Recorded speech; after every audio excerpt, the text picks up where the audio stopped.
As we know that resistance is the property by virtue of which it opposes the flow of charges flowing through them, right? So in other words, we can say that resistance is the property of a conductor by virtue of which it opposes the flow of current through, flow of charge through it. Now, this resistance depends upon certain, uh, certain you can say factors. Now, what all are these factors? Today we will discuss about that only, because we know we have already discussed about what is resistance, what is the SI unit of resistance.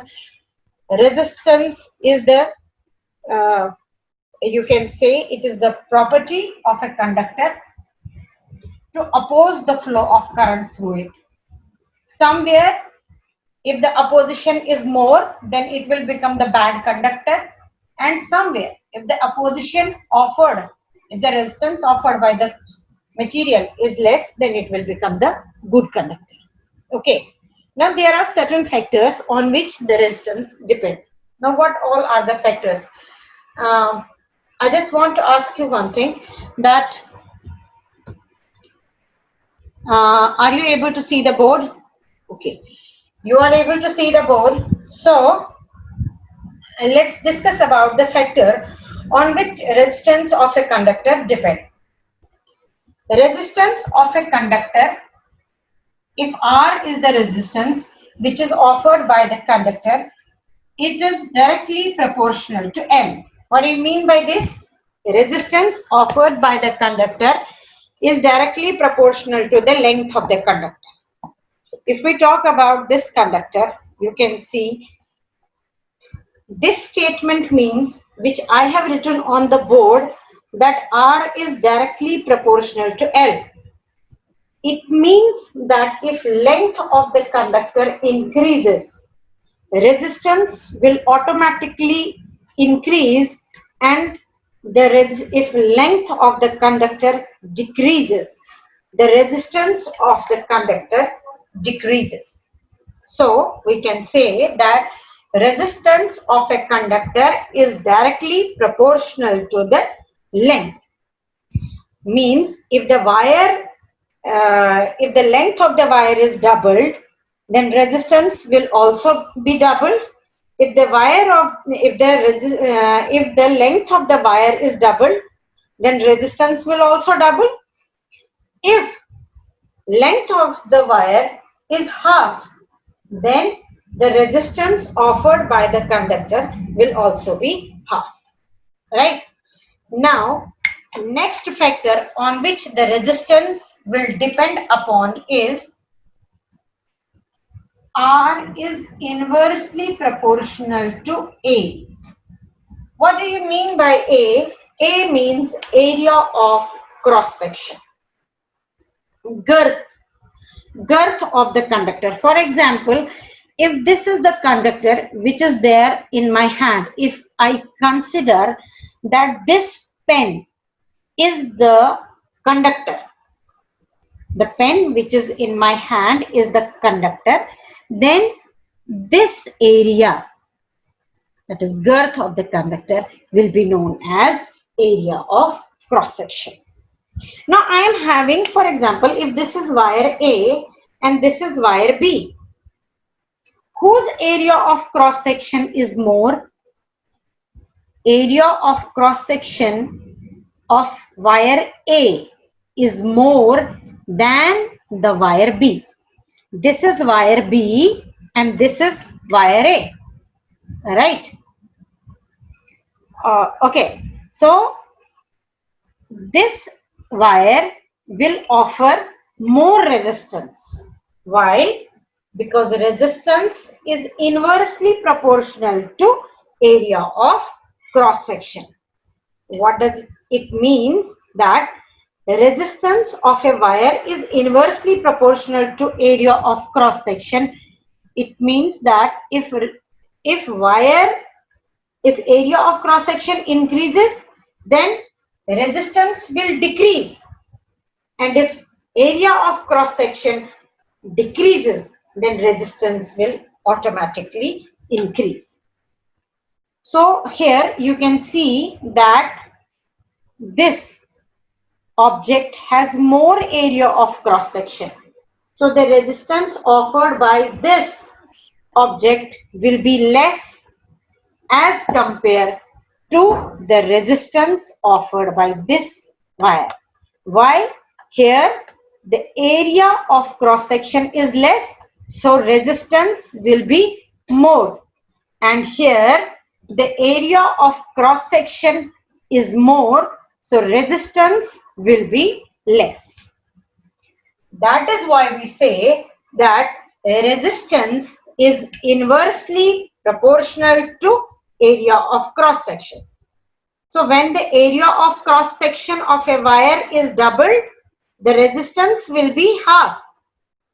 And if the area of cross section is half, then the resistance will double. Okay. So this is equation 1 and this is equation 2. Combine equation 1 and 2. What we will get is R is directly proportional to L upon A. In order to remove the sign of proportionality, what I have to introduce? I have to introduce a constant. You know that if in order to change the sign of proportionality into equivalent, right? Resistance also depends upon one more factor, and that is nature of the material. Okay, of which the wire is made. Some material offer low resistance, so they are the good conductors, and some material offer more resistance. Okay, but here we were discussing about resistance is directly proportional to L and resistance is inversely proportional to area of cross section. Combining the two, combining equation 1 and equation 2, and now in order to remove the sign of proportionality, what I have to do? I have to introduce a constant, and this constant, by introducing the constant of proportionality, the sign is going to change into equivalent. It will be rho into L upon A. This is known as rho, like this is R, this is L, this is A, this is rho, but it is name is specific resistance, or we call it as resistivity. We call it as resistivity. All right. Okay. So rho, this is constant of proportionality, what we call as specific resistance or resistivity. Now, in order to define the resistivity in terms of resistance, in order to define resistivity in terms of resistance, what can we do? Let me, in order to find the SI unit, as you know in physics, there is no unit, there is no quantity which is without SI units. So ultimately, the resistance is equal to rho into L upon A. Now I want to find out the value of rho. So let me cross multiply the two. Because as you know that here it is in division. When I am going to transfer it on left hand side, here it will multiply. So R into A is equal to rho into L. Now in order to find out the value of rho, when I will like to transfer it L on this side, here it is in the multiplication. When I am going to transfer it on this side, it will divide, right? So now we can see that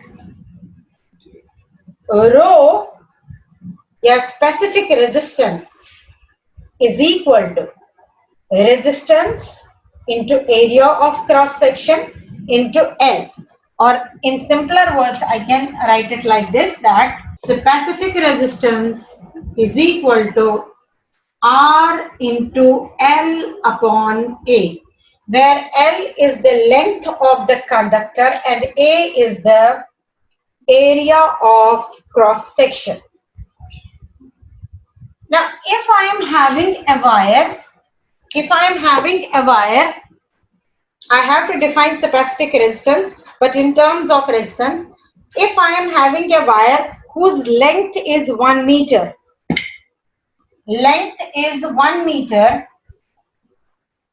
and area of cross section of the wire is 1 meter square. If I am having a cylindrical wire whose length is 1 meter and area of cross section is 1 meter square, then the specific resistance offered by the conductor will be equal to resistance offered by the conductor. So we can say rho is equal to R into 1 upon 1. That means rho is equal to R. So we can define it like this, that resistivity of a conductor will be equal to resistance, specific resistivity, okay, specific resistance or resistivity of a conductor is defined as resistance will be equal to resistance of the conductor offered by the conductor, which is of unit length, and whose area of cross section is unit square. So we were discussing about the SI unit of specific resistance. Now in order to find out the SI unit of specific resistance, let me you can say let me provide the value of all these. Like resistance is the value of resistance, sorry, the SI unit of resistance is ohm, the SI unit of area is meter square, SI unit of length is meter. In other words, I can say it is, in mathematics, anything raised to power 0 is 1.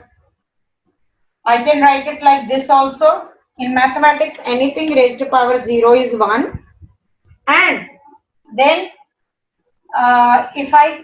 when the bases are same, so when the bases are same, powers are to be added, so it will make it m square, right?